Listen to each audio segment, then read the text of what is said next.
Imagine stopping a billionaire's funeral and proving you're his only real child. When Adaora crashes Chief Nwadike's burial claiming he paid her mother to disappear while pregnant, the family calls her a fraud. But a shocking DNA test reveals something even worse. The billionaire's 3 sons aren't his children at all. As the brothers declare war, Adaora takes control of the empire, only to destroy it from the inside. Comment what you think about this twist and subscribe for more shocking stories. The day Chief Gabriel Nwadike was buried, the entire city came to a standstill. Roads were blocked. Helicopters hovered above the estate. Convoys of black SUVs stretched for nearly a kilometer outside the massive gates of the Nwadike mansion. Because this was no ordinary funeral. This was the burial of one of the most powerful men in the country. Chief Gabriel Nwadike, the billionaire who built an empire that touched oil, mining, banking, and politics. Presidents had shaken his hand, governors feared his influence, and now thousands had gathered to mourn him. But before the day ended, the funeral would explode into a scandal no one could have imagined, and a single sentence from a mysterious woman would threaten to destroy everything the Nwadike family believed belonged to them. The private estate looked like a royal ceremony. Massive white tents covered the lush green lawn. Rows of chairs stretched across the compound, filled with senators, business tycoons, foreign investors, and traditional rulers in flowing robes. Uniformed security officers stood at every corner. At the center of it all stood the golden casket. It gleamed under the bright afternoon sun. Inside, it lay Chief Gabriel Nwadike, the man whose name had dominated the business world for 4 decades. At the front row sat his 3 sons. Chukwudi Nwadike, the eldest, broad-shouldered, stern-faced, and dressed in an expensive black suit. He sat like a man who had already inherited the throne.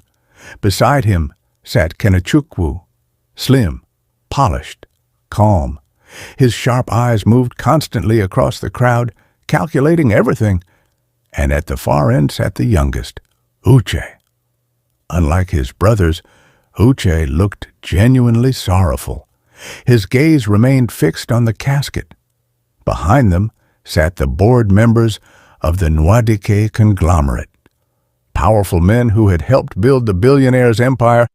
Traditional drummers beat slowly, boom, boom, boom.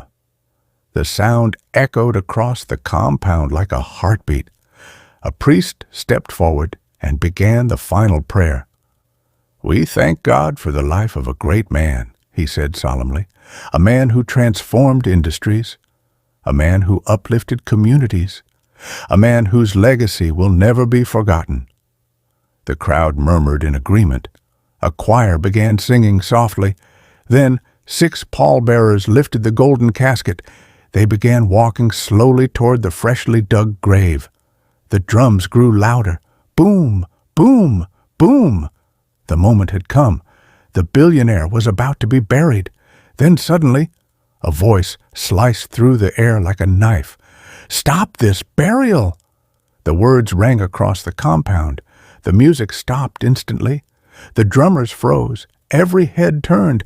Gasps rippled across the crowd because a woman had stepped forward from the back of the gathering. She was not dressed like the wealthy mourners around her. Her black dress was simple. Her hair was tied neatly behind her head. Her face carried no fear, only determination. Beside her stood a young man in glasses, clutching a thick brown folder. Security officers immediately rushed toward her, but before they could reach her, Chukwudi stood up. His face burned with anger. He walked toward her in long, aggressive strides. "Who are you?" he demanded. His voice echoed across the silent gathering. "Who do you think you are to interrupt my father's funeral?" The woman stopped a few meters away from the grave. Her eyes moved slowly across the crowd. Hundreds of powerful faces stared back at her, yet she showed no sign of fear. Instead, She lifted her chin slightly. "My name," she said clearly, "is Adaora Okafor." The name meant nothing to the crowd. Chukwudi scoffed. "Well, Miss Okafor," he said coldly, "whatever madness brought you here, take it somewhere else." He gestured to the security guards. "Remove her." But Adaora did not move. Instead, she raised her hand and pointed directly at the golden casket. "That man," she said firmly, "paid my mother to disappear when she was pregnant with his child." The words exploded through the gathering. A loud wave of murmurs spread instantly. What did she say? Pregnant? Is she claiming to be his daughter? Some people stood up from their seats to see better. Phones began recording. But Chukwudi burst into laughter, a harsh, mocking laugh. "You hear this?" he said loudly to the crowd. "Another gold digger looking for a billionaire's inheritance?" Some people chuckled nervously, but Adaora remained calm. Cana stepped forward now, studying her carefully. "You should leave before you embarrass yourself," he said quietly. "Do you have any idea who you're accusing?" Adaora nodded. "Yes." She looked directly at the casket again. "Chief Gabriel Nwadike." The silence returned, heavy, uncomfortable. Then Chukwudi snapped, "I've heard enough." He turned sharply to the guards. "Throw this mad woman out of here!" Two security officers grabbed Adaora's arms, but before they could drag her away, she spoke again. "Barrister Okeke." The name stopped everyone. The family lawyer looked up in surprise. Adaora nodded toward the young man beside her. "Please, give him the envelope." The young man stepped forward nervously and handed the thick envelope to the lawyer. Barrister Okeke frowned as he opened it. Inside were several items, old photographs. He pulled one out first. The picture showed a young Gabriel Nwadike standing beside a smiling woman. They looked close, very close. Then came the letters, handwritten, signed by Gabriel himself. The lawyer's eyebrows lifted slowly as he read them. Finally came the bank transfer records. Large payments made decades ago, to a woman named Ngozi Okafor. The murmurs in the crowd grew louder. The lawyer's face had changed. He looked confused, disturbed. Chukwudi noticed. "What is it?" he demanded. The lawyer didn't answer immediately. He kept flipping through the documents. Then he looked up slowly. Before he could speak, Adaora said the words that froze the entire gathering. "I am his firstborn child." The sentence landed like thunder. Even the wind seemed to stop moving. No one spoke. No one moved. Because standing beside the grave of one of the most powerful men in the country, a stranger had just claimed the most dangerous inheritance imaginable, and the funeral of Chief Gabriel Nwadike had just turned into the beginning of a war. The silence inside Chief Gabriel Nwadike's mansion was suffocating. The funeral interruption had already shaken the entire city, but what was about to happen inside the billionaire's private study would shake the Nwadike family even more. 3 days after the burial drama, the air inside the mansion felt heavy with anger, pride, and fear. The study itself was enormous, lined with dark mahogany shelves, leather chairs, and portraits of Chief Gabriel Nwadike shaking hands with presidents and kings. At the center sat the 3 sons, Chukwudi, Kene, Uche. Their faces were stiff with irritation. Across from them sat the woman who had disrupted their father's funeral, Adaora Okafor. She looked calm, too calm. The family lawyer, Barrister Emeka Obi, stood near the massive oak desk with a sealed envelope in his hand. His face was serious. "This meeting," he began carefully, "is to resolve the claim made by Miss Adaora Okafor." Chukwudi scoffed loudly. "Resolve what exactly?" He leaned forward aggressively. "This woman appeared at my father's funeral like a street actress and told a ridiculous story." He pointed at Adaora. Now we are entertaining her fantasy? Adaora didn't react. Instead, she simply folded her hands on the table.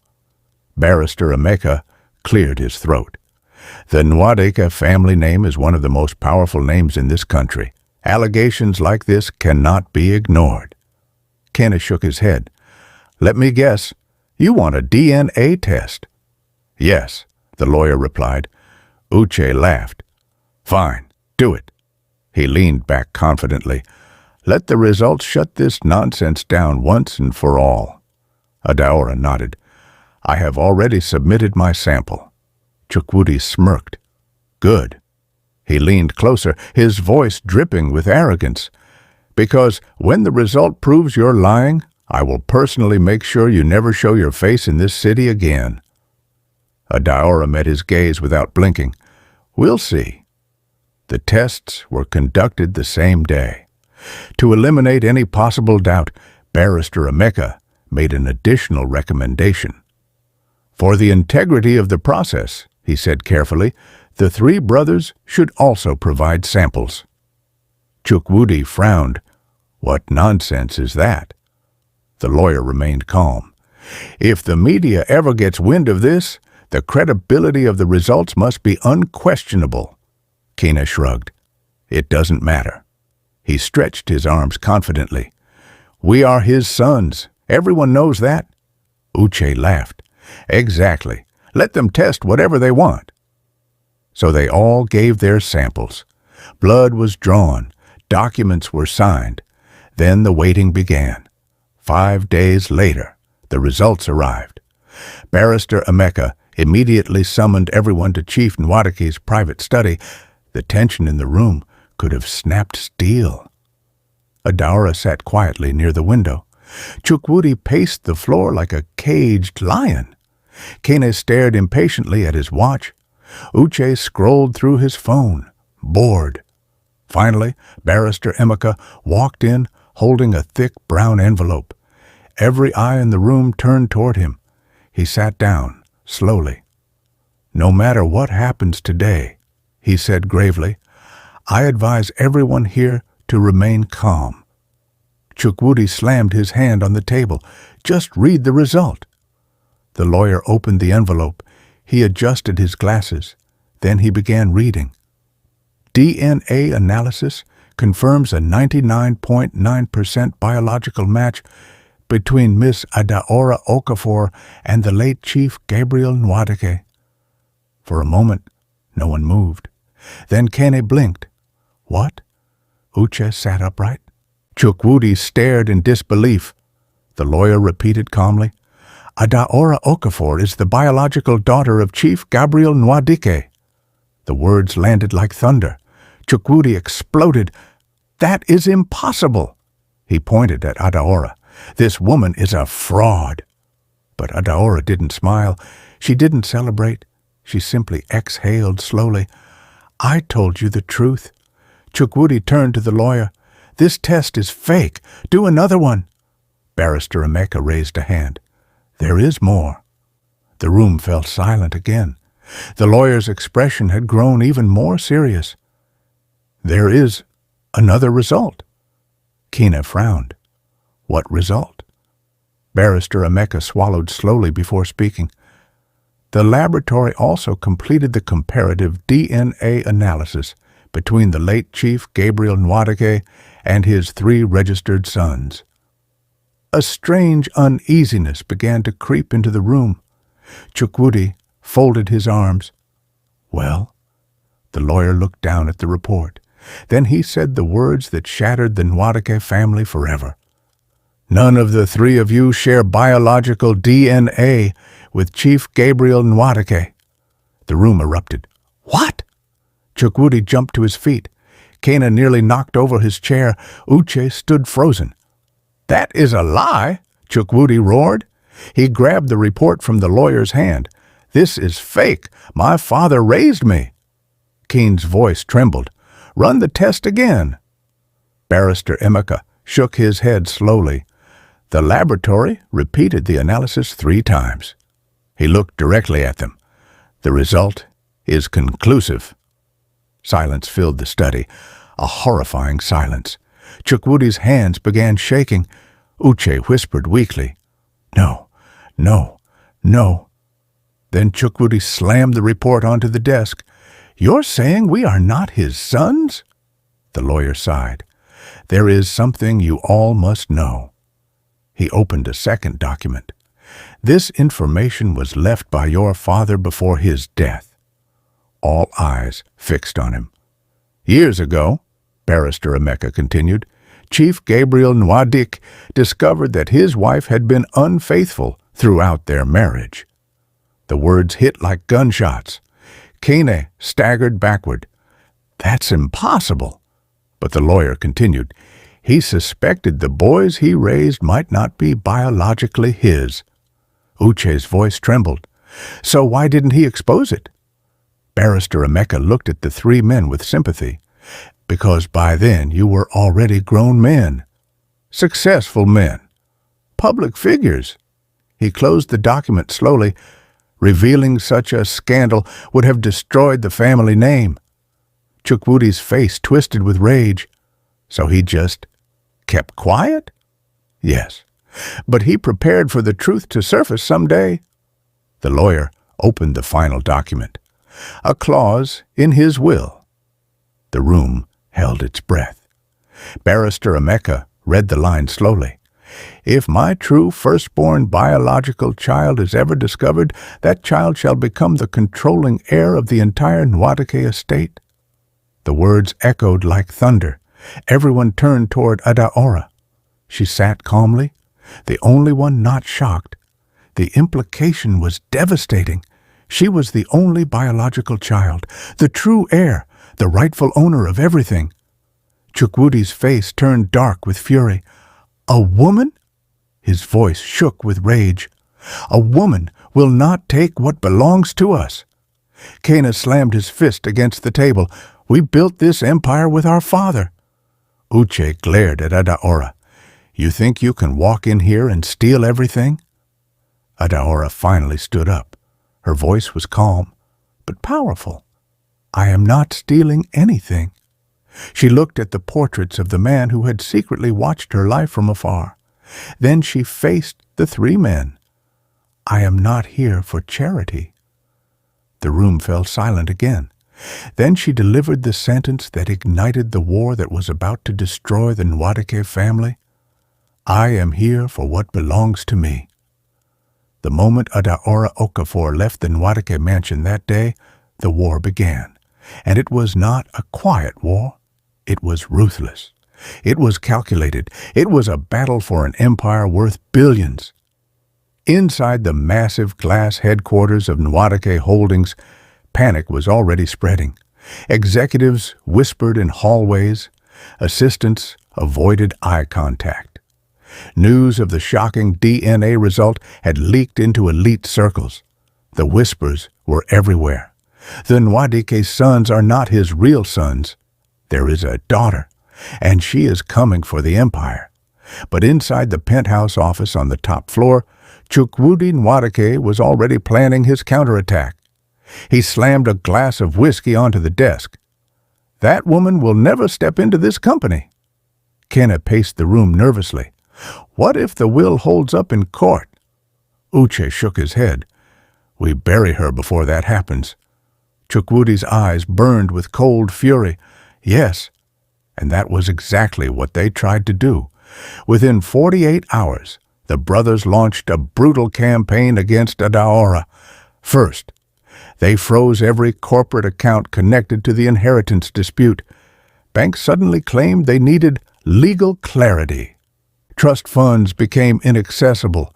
Company assets were locked. The goal was simple: starve her financially. But that was only the beginning. Soon rumors began spreading through the city like wildfire.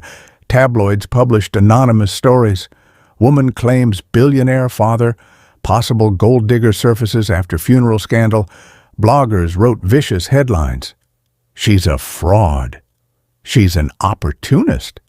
She's lying. The brothers even paid social media influencers to mock her. But Adaora said nothing. Not a single interview, not a single statement. And that silence began to disturb them. The next move was even darker. Chukwudi summoned a private investigator, a man known for destroying reputations. "Dig into her life," Chukwudi ordered coldly. "I want everything." School records, friends, boyfriends, debts. If she has ever sneezed in public, I want proof. The investigator nodded. "And if I find nothing?" Chukwudi's eyes hardened. "Then create something." But Adaora had expected this. For years she had lived quietly, almost invisibly. A simple apartment, a modest job, a life far removed from the billionaire world that secretly belonged to her. But what nobody knew, what the brothers never imagined, was that Adaora had been preparing for this moment her entire life.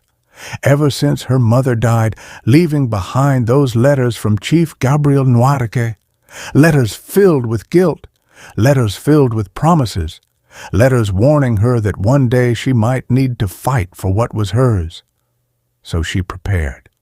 While working quietly, Adaora studied business management, corporate law, finance, international trade.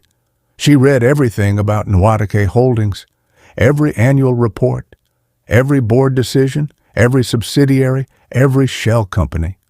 For 10 years, she built a map of the empire, and she discovered something the brothers desperately hoped nobody would ever see: its darkest secrets. 3 weeks after the DNA revelation, the first bomb exploded. Adaora filed a motion in court demanding temporary access to company financial records. The brothers laughed. "She's fishing," Uche said confidently, but the judge approved the request, and that was the beginning of their nightmare. Because Adaora did not go quietly through those files. She went hunting, and what she found was devastating.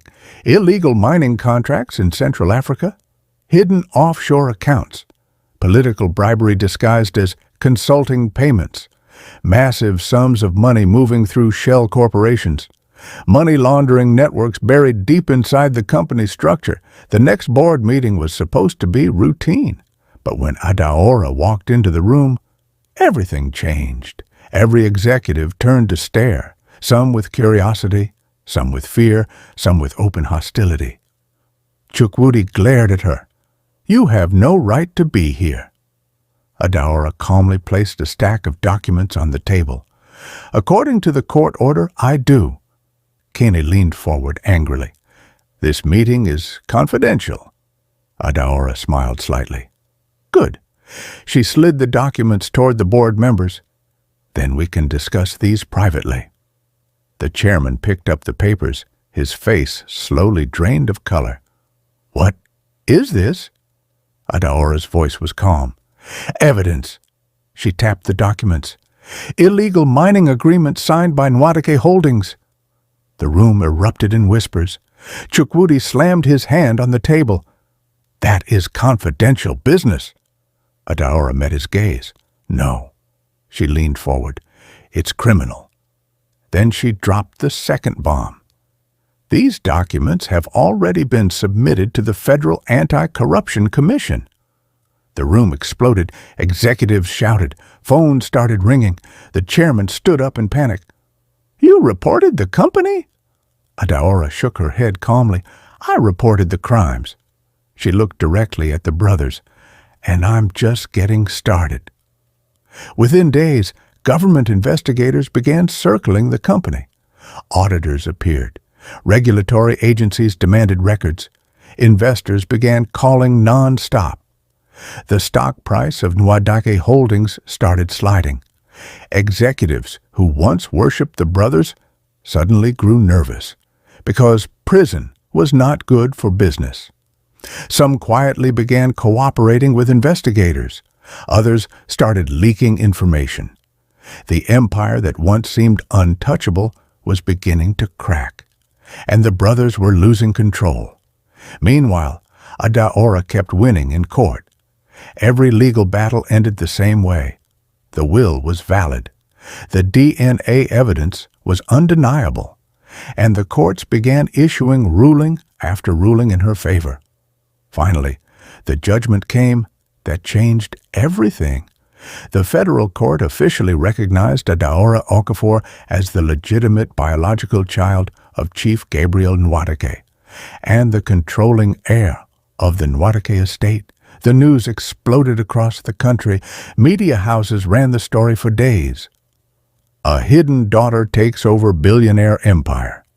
Inside Nwadike Holdings, the board of directors had no choice. They called an emergency meeting. One by one, the board members voted, reluctantly, nervously, but legally. When the final vote was counted, the chairman stood. His voice was stiff.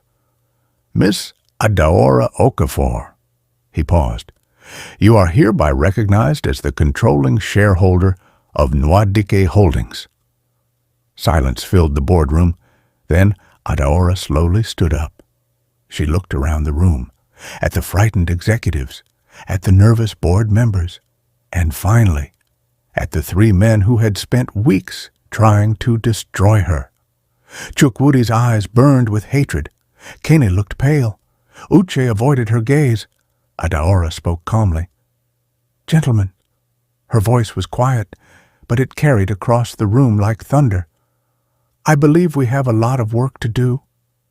The empire was now open to her. The doors had finally been unlocked, but everyone in that room understood one terrifying truth. The battle for the inheritance was over, but the real war, the war for control of the Nwadike Empire, had only just begun. The first arrest happened at dawn. At exactly 5:12 a.m., federal investigators arrived at the glass headquarters of Nwadike Holdings. Black government vehicles surrounded the building. Men in dark jackets stepped out carrying folders and sealed warrants. Employees arriving for work stopped in shock.